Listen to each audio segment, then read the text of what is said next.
Ok, donc j'ai ma vis terminée, fait que je vais juste revenir en arrière. Fait que comme j'ai dit précédemment, première étape, ce que vous allez faire une esquisse, un sac de 3 huitièmes de pouce, vous allez l'extruder de 1 pouce de long. Ça va être pour faire comme la tige de la vis, puis étant donné que l'exercice c'est pour changer les têtes, c'est pas changer le diamètre ou la longueur, on va pas s'attarder à ça plus longtemps. Après ça, on va dessiner la première tête de vis. Fait que dans l'ordre que vous les faites, ça me dérange pas vraiment. Je vais commencer par celle qui est donnée à gauche, la tête fendue fraisée. Donc, on a un angle de 80, je vais le dessiner à 80, là, ça n'a pas d'importance, 80 à 82, je vais le dessiner à 80. On a un diamètre A pour le dessus de la tête qui est donné dans mon tableau, 3 quarts de pouce. Puis après ça, si je ne me trompe pas, on n'a pas besoin d'autres infos pour le dessiner. Fait que je vais me placer sur soit mon esquisse de face, soit mon esquisse de droite. Fait que tout sauf l'esquisse de dessus. Puis je vais esquisser comme le triangle qui représente la tête de la vis. Fait que plan de droite, esquisse. Puis on va dessiner un triangle. Bing badaboum. Je vais mettre une ligne de construction dans le milieu pour juste avoir une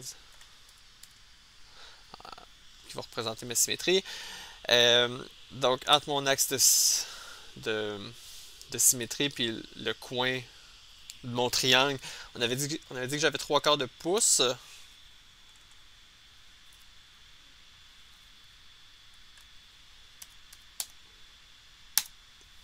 3 quarts de pouce.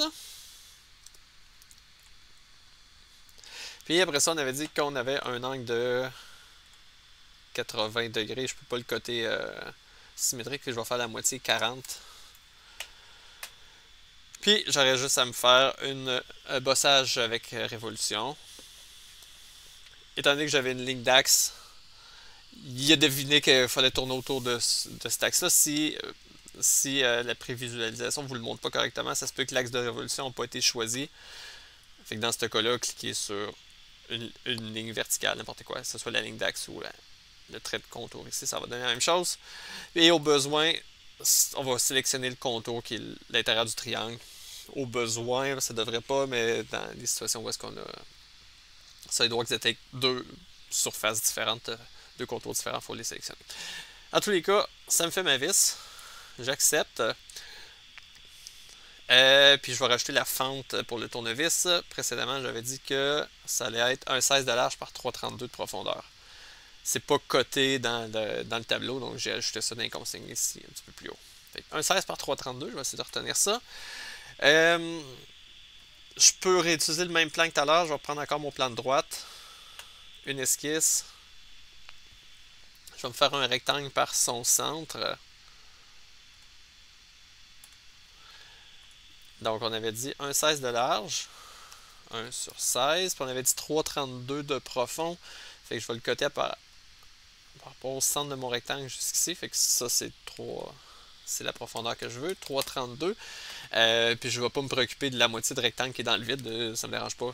C'était juste plus rapide de faire un rectangle par son centre dans ma situation. Je vais aller dans fonction. Je vais faire enlèvement de matière extrudée. À travers tout. Puis direction 2 à travers tout aussi. Avec ping badaboum, on a notre première vis. Il manquerait le chanfrein à l'autre bout, mais pour l'instant, on le fera à la fin. Donc, pour avoir la représentation, là, où est-ce qu'on a des petits dossiers, là, comme je vous ai présenté au début de la précédente vidéo. Ces petits dossiers-là servent juste à comme, organiser votre arbre de création. C'est comme purement esthétique, là, ça n'a pas d'influence sur la séquence de modélisation. Mais ça aide quelqu'un qui rentre dans votre dessin à comprendre où c'est. Ça donne de la clarté. C'est comme écrire des commentaires quand si vous faites de la programmation, ça aide quelqu'un d'autre ou même vous dans le futur à comprendre ce que vous aviez fait.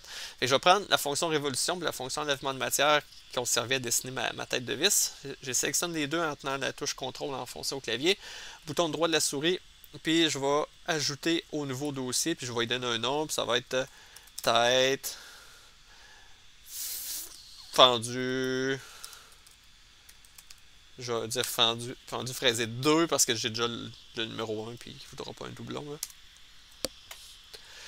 Puis après ça, vous refaites ça pour les 2 autres têtes, les 3 autres têtes. Fait que je vous laisse faire les autres. Vous n'avez pas besoin de moi. Mais quand vous allez avoir fini, vous allez avoir 4 dossiers. Je vais juste supprimer lui pour un moment. Vous allez avoir 4 dossiers. Moi j'en ai 5, là, mais vous comprenez que vous allez en avoir 4. Ben, on va créer les configurations. Donc, dans la prochaine vidéo, je vous montre comment éteindre des fonctions, puis en garder seulement une d'allumée. Et on va faire ça 4 fois là, pour les 4 configurations.